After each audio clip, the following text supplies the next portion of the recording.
right around 66,500.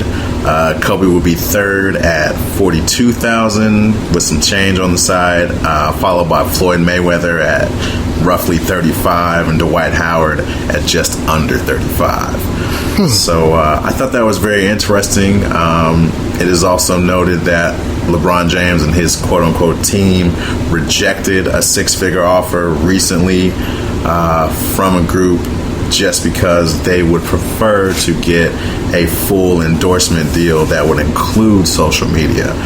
So what you have is a lot of high-profile athletes who refuse to do this sort of thing because they would prefer to, which I assume is what James Harden is going to be looking at now with his new Adidas deal, something that encompasses everything. Okay.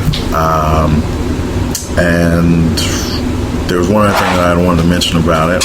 Open Doors basically plays third party for these deals. They don't actually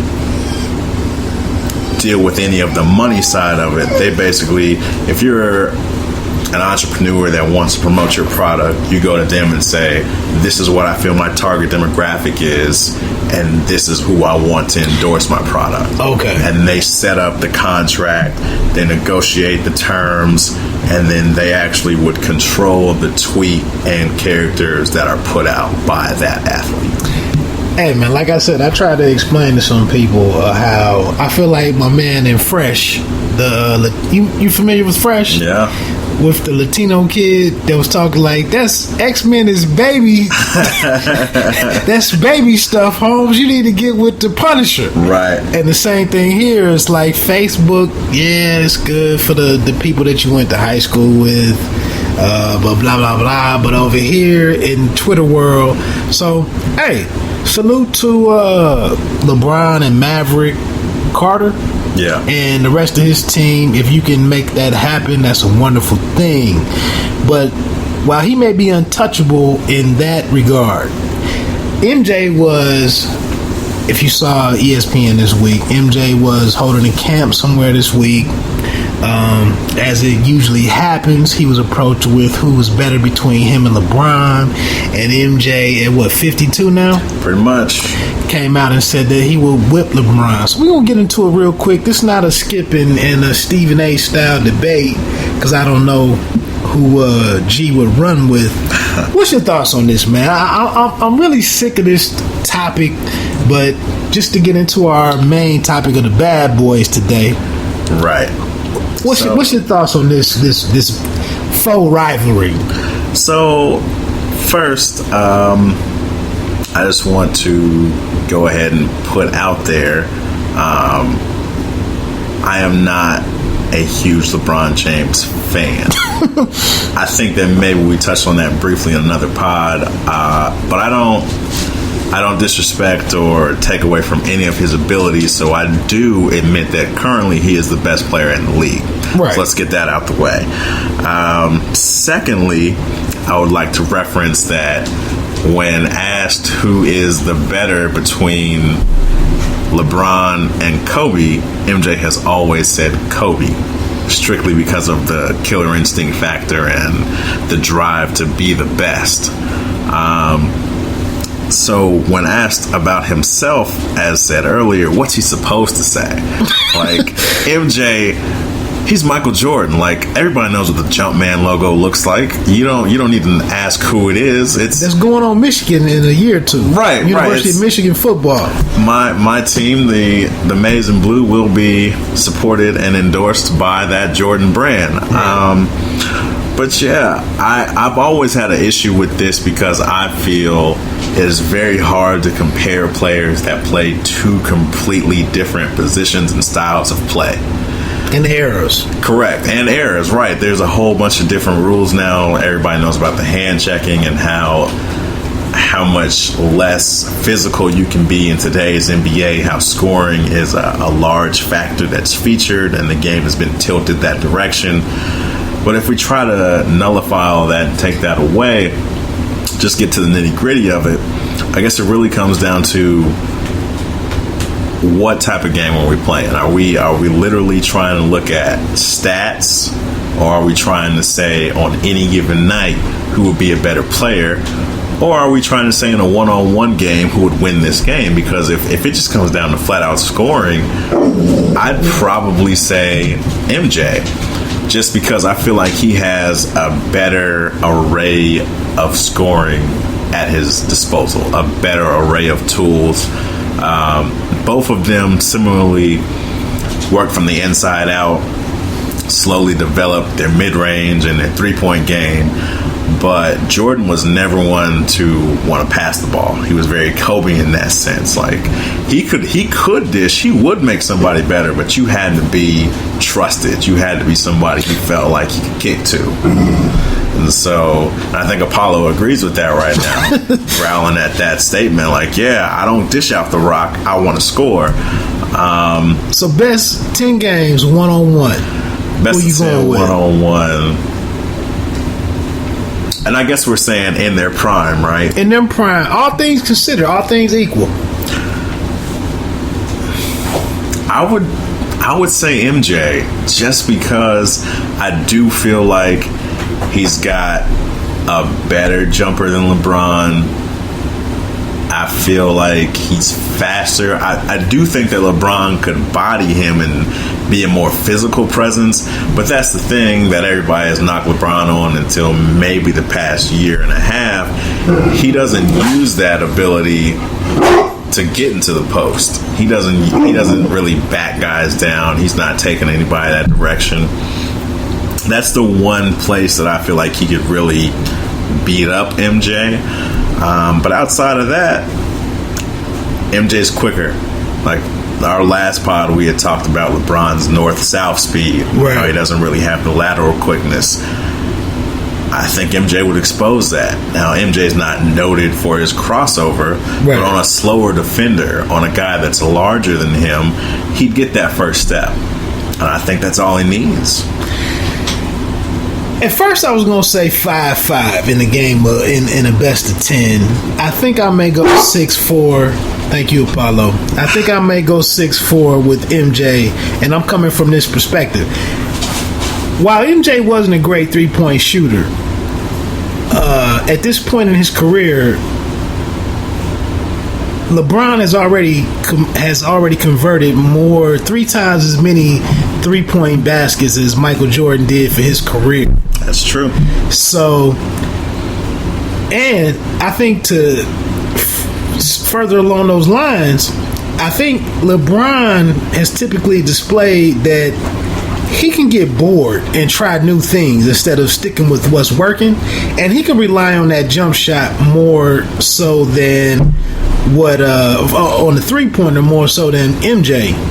But I'm gonna just say that MJ was guarded by Jeff Hornacek, John Starks, Craig Elo, Dan Marley, Brian Russell, and the other brother that was on Utah, I can't remember his name right now, Mookie Blaylock, The Worm, Joe Dumars. He was guarded through the majority of his career. He was guarded by smaller men. Yeah. And going against LeBron is kind of like being guarded by Dominique Wilkins every time, an improved Dominique Wilkins every time down the court. So I'm really, and like you mentioned, MJ was never noted for his handles. So although we do see the Celtics between the legs three times against Larry Bird. Yeah. But this is not Larry Bird in front of you. Right. Again, Larry Bird, very slow. Exactly. Very slow. So it's hard to make this. It's hard to arrive at an opinion here. I'm going with my MJ's his tenacity, his focus, his the ability for MJ to never get bored in a game doing what works. Right. We've never saw MJ quote unquote quit on a game like everybody feels LeBron did against those Celtics. And you never saw MJ just come down after 5 times of getting a post up move on the 6th time to come down and just cast up a fadeaway three-pointer from 27 feet. So I think MJ does get the victory, but I think it's 6-4. Fair enough. Yeah. I think it's 6-4.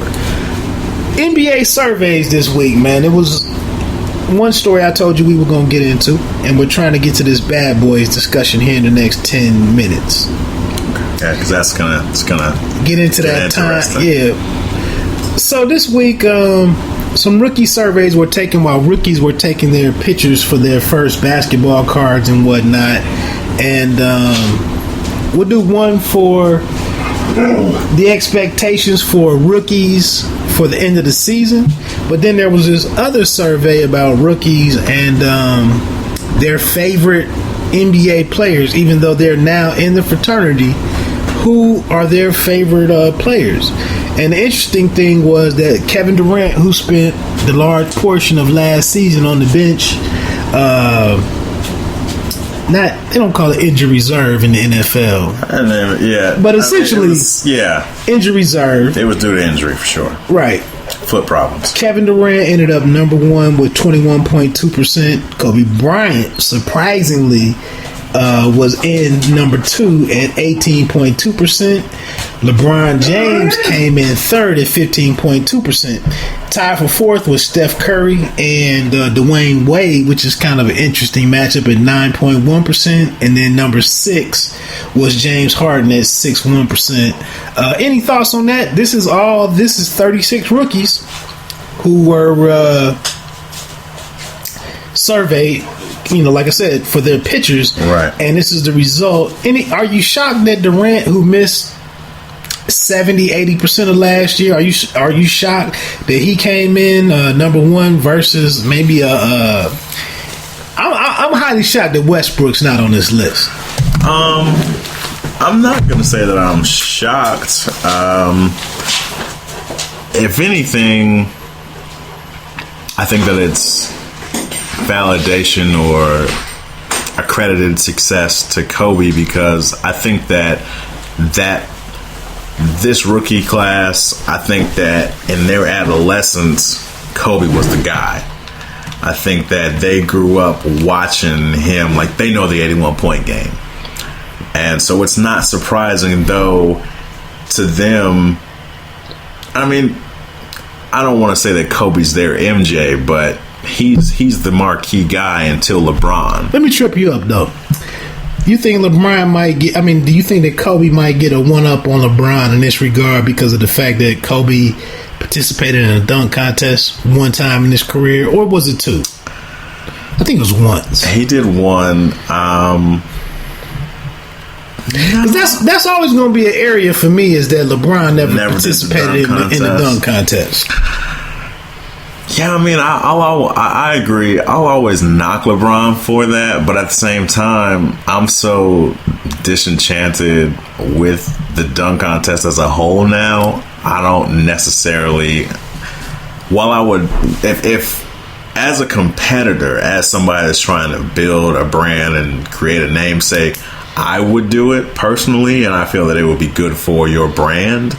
I can also understand not feeling the necessity to do it in today's climate. But I think that the only thing that surprised me from that study is Steph.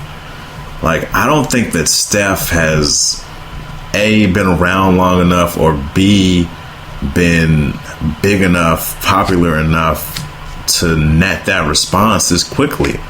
Like, what? He's been in the league for 6 years? I think this might be his fifth or sixth. 5 or 6, yeah. So, I mean, I think if you took that survey 2 years ago, nobody mentions him. Curry. Right, Steph. I don't think anybody. Even as defending MVP. 2 years ago, I don't think anybody mentions him. I got you. I think that just recently, he's created enough of a lane, a niche for himself to where he can be put in that conversation. Okay. So why do you think Durant pops up as number one? I think that Durant Who happens to be my favorite player? Okay. That's my favorite player. Yeah, that's my favorite player. A fellow Redskins fan. Yeah, DC area native. Baltimore. So KD, I think